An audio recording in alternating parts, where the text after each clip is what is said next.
95. Nós vamos agora conversar aqui no nosso programa com os professores Alcindo Souza e Carlos Eugênio, eles que são servidores do IFRN aqui de Caicó e estão no comando de greve do IFRN aqui no nosso município de Caicó. Nós já ouvimos essa semana aqui o professor lá de Currais Novos, né? Pedro Gugel participa aqui do nosso programa e agora é hora de ouvirmos aqui o comando de greve do IFRN aqui de Caicó. Professor Carlos, seja bem-vindo aqui ao nosso Panorama 95. Bom dia, professor. Bom dia, Marcos. Bom dia, ouvintes da 95. Mais uma vez, satisfação estar aqui no seu programa, né, líder de audiência, e obrigado pela oportunidade de, nesses próximos minutos, estarmos conversando sobre o nosso movimento. Professor Alcindo Souza, seja bem-vindo aqui ao nosso programa. Bom dia. Bom dia, Marcos. Bom dia aos ouvintes. Mais uma vez, agradecemos a oportunidade, né, e esperamos tranquilizar a comunidade, esclarecer dúvidas, né, as pessoas que tiverem perguntas a fazer, estamos aqui à disposição para justamente estar informando mais sobre o nosso movimento. Professor Carlos, por que o IFRN está em greve? Essa pergunta é fundamental, Marcos. Nós, nas nossas conversas anteriores do movimento, várias reuniões que nós já fizemos, nós apontamos como esse motivo 4 pilares da greve, né? Nós temos 4 pilares que, digamos assim, sustentam o nosso movimento e a nossa reivindicação. O primeiro pilar seria reivindicar a atualização do orçamento dos IFs, né? Esse orçamento que a gente viu nos últimos 6 anos ser deteriorado e que, de qualquer forma e de toda forma, atinge as estruturas, né, do nosso instituto, principalmente naquilo que diz respeito ao apoio aos nossos discentes, aos nossos alunos, mas também às nossas carreiras, né, e a nossa, digamos assim, qualidade do trabalho. Um segundo momento é a reestruturação das carreiras, né? Nós sabemos que no serviço público, cada um de nós temos nossas carreiras. Essas carreiras, quando elas são melhoradas, elas não melhoram só a vida do servidor, mas também, né, melhoram o atendimento à comunidade. Então também a gente está lutando por isso. Um terceiro pilar seria a reparação salarial. Veja que a gente coloca o termo reparação. Nos últimos movimentos que nós fizemos, nós na verdade nem tivemos aumento, nós tivemos uma recomposição salarial, né, perdida aí com o aumento da inflação, com todos esses índices da economia que nós já sabemos. E um quarto pilar seria a revogação de algumas medidas, desde o governo Temer até o governo Bolsonaro, que ao nosso ver, ao nosso juízo, também deteriora, né, a qualidade do ensino e a estrutura do ensino para que a gente possa levar até nossos alunos, até a comunidade, aquilo que é a pedra fundamental do Instituto Federal, que é a qualidade do ensino, a qualidade do processo de ensino-aprendizagem e a formação do aluno em 2 dimensões, que é a formação, né, humana e a formação técnica, que é uma qualidade e uma característica do nosso querido IF, né, RN e de todos os IFs do Brasil. Então, seriam esses 4 pilares que embasam a nossa luta e vejam, chamar a atenção da comunidade. Dentre esses 4 pilares, muitas vezes nos nossos movimentos grevistas, a comunidade muitas vezes fica questionando, está lutando só por salário, está lutando só por carreira. Não. Mesmo lutando por salário e por carreira, né, veja que esses 4 pilares, eles pensam também profundamente na comunidade, nos nossos alunos, na estrutura do que a gente oferece. Eu costumo dizer, Marcos, em sala de aula todos os dias, com muito orgulho, que o IF é a melhor escola pública do Brasil na atualidade. Então, a gente está tentando recompor tudo isso. Nossa luta é uma luta justa, como Alcindo dizia numa conversa aqui em off com o nosso querido Geraldo, a gente está lutando para que a comunidade tenha cada vez mais um ensino de qualidade e possamos formar, né, jovens, né, adolescentes, das mais variadas classes, desde o mais pobre até aqueles que também chegam lá, que têm uma situação melhor. E essa é a nossa luta e a gente se dirige até a comunidade para que a comunidade entenda essa nossa luta. Alcindo, então essa greve não é só pelos professores, também pelos alunos, é isso? Você espera que o alunado ele entenda realmente isso? Ele está entendendo realmente essa greve? A gente tem conversado com os alunos, né? Nós temos o comando e a gente acaba dividindo algumas funções e temos alguns colegas que estão mais próximos ainda que a gente, né? E nessa discussão a gente tem tentado esclarecer para que os alunos também sejam um veículo de informação para que a comunidade ela tenha clareza do que é o nosso movimento. Alguns números para ter um pouco de ideia, né? A gente tem o Observatório do Conhecimento E a gente perdeu em termos da área de conhecimento, que envolve ensino e pesquisa principalmente, nos últimos 10 anos em torno de 110 bilhões de reais. Bi? Bi. Né? E isso envolve bolsas de pesquisa, incentivo e fomentação à pesquisa, o dinheiro que vem para as universidades e para os institutos. Então, é uma perda considerável. Né? E a gente também lembra, até mesmo a sociedade, que durante a greve e o movimento de 2012, que foi um movimento forte, uma das bandeiras do nosso movimento foi 10% do PIB da educação. Embora isso esteja no PNE, até hoje nós não atingimos isso. Né? Atualmente a gente tem em torno de 5,5%.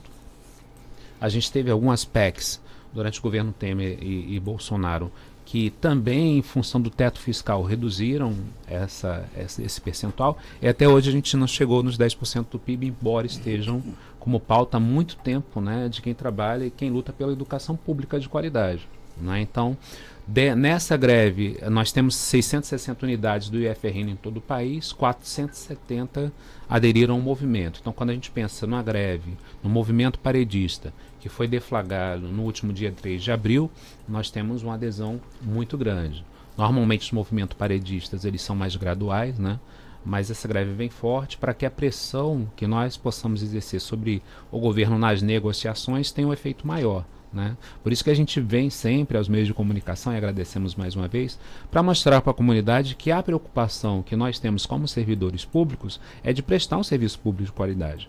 Né? Quando a gente faz um movimento paredista, a gente tem perdas salariais e elas são consideráveis nesse período também, mas nós temos também, como agente público, uma função social. E para que essa função social seja cumprida da melhor forma, a gente tem que lutar por isso. Né? Então isso faz parte da sociedade. Nós somos membros da sociedade também. Né? Então a sociedade faz parte desse processo. Né? Então quem defende educação pública de qualidade, espero que entenda, né? E até conversando aqui, antecipando um pouquinho, eu peço até desculpas, Marcos, você ia falar alguma coisa? Não, fica à vontade. A gente também quer deixar claro que, como houve em outros movimentos paredistas, o IFRN repõe suas aulas. Né? Então, ao final, a gente espera que não seja uma greve longa, né? Que a gente tenha um movimento forte, que a pressão aumente. Né? O governo já antecipou algumas reuniões que retardaria, né? Que seria mais à frente. Então, o movimento está surtindo seu efeito. A gente tem visto algumas entrevistas com uma certa divisão no governo, alguns membros, né, do alto escalão mesmo, tentando e falando, e então a gente vê que está tendo a preocupação, está tendo a movimentação por parte do governo em atender as reivindicações que nós estamos apresentando. Então a gente não espera que seja uma greve longa, mas é garantido ao aluno e à comunidade que as aulas são repostas. Isso já aconteceu em outros momentos, né? Não é nosso primeiro movimento paredista, infelizmente, né? Aí é uma outra questão que a gente pode até conversar um pouquinho mais à frente também, quer dizer, os servidores públicos eles têm um problema diferente de outros trabalhadores. Nós não temos database, né? Nós não temos o salário vinculado a nada. Então, para a maioria dos trabalhadores brasileiros, quando você tem aumento do salário mínimo de alguma forma, mesmo que você não receba diretamente a ele, você tem alguma vinculação. Então você tem a reposição anual. Né? Os servidores públicos não têm database, não têm vinculação. Então, mesmo como docente ou os outros servidores, né, que fazem parte dos nossos institutos, que são os técnicos administrativos, eles não têm qualquer referência para reajuste. Então, o piso da educação, nós não temos referência em relação ao piso. Então, o piso tem reajuste, nós não temos reajuste. Então, isso acaba desencadeando a necessidade de mobilização. Se não houver uma mobilização, corre o risco do salário congelar, nesse caso? Na realidade, ele acaba sendo congelado. Historicamente, a gente só tem tido reposições salariais com a mobilização. Né? Isso aconteceu em 2012, aconteceu em 2015, aconteceu um pouco e houve alguma pressão em 2017. Nós tivemos um movimento paredista também. Infelizmente, não conseguimos o que queríamos, porque foi um momento bem conturbado, né, no nosso país, com reformas administrativas. Inclusive, nós tivemos uma greve geral em 2017, né, para as pessoas lembrarem, durante o governo Temer. E eu até, conversando com o Carlos, eu nunca vi tanta gente em Natal. Foram quase 70 mil pessoas, né, dentro dos sindicalistas e outros setores sociais que apoiaram esse movimento. E tivemos um movimento relativamente fraco em 2022, né? Haveria a possibilidade de paralisação em 2020, inclusive houve indicativo de greve, e aí a gente acabou não deflagrando em função da pandemia, né? Houve um movimento fraco em 2022, mas se a gente pensar um pouquinho, nós tivemos um reajuste para a maioria dos servidores públicos, que inclui os técnicos administrativos, até 2017, foi dividido em 2 vezes, né? Isso tem acontecido bastante. De 2017 para cá não houve mais, a não ser o do ano passado, que foi um reajuste emergencial de 9% dado pelo governo federal a todas as categorias. E no caso dos docentes, nós tivemos a reestruturação de carreira parcial até 2019, isso recompôs, mas de forma diferenciada. Alguns docentes receberam um pouco mais, outros um pouco menos. De qualquer forma, desde 2019 também que não tem qualquer tipo de reajuste. Então, os salários estão congelados desse período para cá. Carlos, o professor Alcindo nos trouxe aí um dado aí de uma perda de investimentos de cifras de bilhões, né, no IFRN. No IFRN, aliás, os alunos, quais os reflexos que essa queda de investimento já traz para os alunos? Olha, Marcos, a gente costuma dizer, repetindo o que eu falei agora há pouco, que o Instituto Federal é diferenciado. Então, no nosso instituto, diferentemente de outras escolas, e aí nenhuma crítica nas nossas co-irmãs, mas no instituto o aluno tem acesso à bolsa de estudos nos vários setores do instituto e nos vários projetos que nós docentes e os técnicos desenvolvem, né? Alimentação, né? Nós temos o esporte, nós temos a manutenção do aluno em contraturnos, né? na nossa instituição, e uma série de outras medidas, né? Socioeconômicas ou sociais, vamos dizer assim, que, digamos assim, incentivam a presença do aluno e fazem com que eles estejam, né, com essa qualidade do ensino. Então, esse déficit que Alcindo coloca, que é gravíssimo, ele tem afetado diretamente tudo isso que eu falei aqui. Então, é menos alimentação, é menos bolsa, certo? É menos oportunidade para os alunos saírem, para, digamos assim, para participar dos projetos. Você tem uma ideia, nós tivemos alunos aqui, Marcos, que já foram à NASA, né? Nós tivemos um projeto aqui de um seridoense, e o nosso diretor atual hoje, o professor Max, fazia parte desse projeto. Nós tivemos alunos na NASA representando o nosso instituto, representando Caicó e o Seridó. E é esse tipo de coisa que vai sendo minado por esse orçamento deteriorado. Então, mais uma vez, a gente se dirige, né? A gente aproveita a oportunidade que você e Geraldo nos dão aqui, para nós, assim, nos dirigirmos à comunidade, de forma especial às famílias, né? Pedir, inclusive, às famílias o apoio, e que as famílias pensem junto conosco que esse movimento paredista, grevista, ele está pensando nesse âmbito geral. Então, assim, é recomposição salarial? É recomposição das carreiras? Mas também digamos assim, a luta pela não perda dessa qualidade, pela não perda de todos esses, digamos assim, projetos, de todas essas condições que o nosso aluno tem no âmbito do Instituto Federal, que nos últimos anos, repito, foram bastante deterioradas, né? E lembrar aqui, né, que além de nós docentes, há uma luta também intensa dos técnicos administrativos. Essa semana, Marcos, na quarta-feira, anteontem, nós tivemos a apresentação, né, de um nosso colega, o colega Cleiton fez uma apresentação, ele é técnico administrativo, e assim, nós que estamos no Instituto, né, que assim no dia a dia, na correria, a gente não atenta muito, ficamos impressionados com as condições que os nossos técnicos administrativos estão enfrentando, com toda essa perda, essa questão que a gente está colocando. É assim, algo gravíssimo. Há, inclusive, Marcos, uma evasão de pessoas que estão saindo do Instituto para fazer concurso em outras instituições que oferecem condições bem melhores. Então, a sua pergunta é respondida dessa forma. Essa deterioração do orçamento que a gente luta agora é uma dos nossos pilares, atinge toda a nossa categoria nesse sentido. E assim, por exemplo, nós tivemos vários técnicos administrativos que fizeram outros concursos, foram aprovados e estão evadidos, né? Foram. E uma coisa só para a comunidade entender o que é essa carreira. Por exemplo, alguns técnicos que saíram para outras instituições, a vaga dele não existe mais na carreira. Então, praticamente não é possível repor, fazer, digamos assim, que a gente traga um novo técnico para essa vaga que ficou, né, digamos assim, aberta. E quanto menos técnico, quanto menos pessoal, sabendo que o atendimento à comunidade fica deficitário. Professor Alcindo, o que é que funciona? O que é que está funcionando aqui no IFRN aqui de Caicó? No caso, estão todas suspensas as aulas, está tudo suspenso? Sim, as aulas regulares estão suspensas, né? Mas a gente, como qualquer movimento paredista, a gente tem um acordo para os serviços essenciais, né? Então foi definido ontem, isso é uma portaria, né? E os serviços sociais são aqueles serviços que não fazem parar completamente no sentido de contratos, né? Apoio em questões de internet, né? Alguns projetos específicos com fomento externo principalmente. Então há alguma lista de serviços essenciais, né? Pessoal, então contratações. Então a gente tem alguns serviços que não param, que são os 30% que a lei determina, e aí esses serviços são chamados de serviços essenciais, né? Mas as aulas estão suspensas em praticamente todos os campos. O único campus que não suspendeu aulas, né, no IFRN é o que a gente chama de Zona Leste, que trabalha com a educação à distância. Né? Mas todos os outros estão com as aulas regulares suspensas. E o governo tem dado bons sinais de que vai atender às reivindicações? Marcos, existe no governo hoje o que eles estão chamando de uma mesa, né? A mesa que dá negociação mais geral, mas ontem foi anunciada, né, assim, 60 mesas de negociações setoriais, que vão discutir com cada categoria, né, essa recomposição. O governo está dando sinais, mas os sinais do governo, nesse momento, eles não são interessantes. Qual é a sinalização do governo a nível salarial hoje?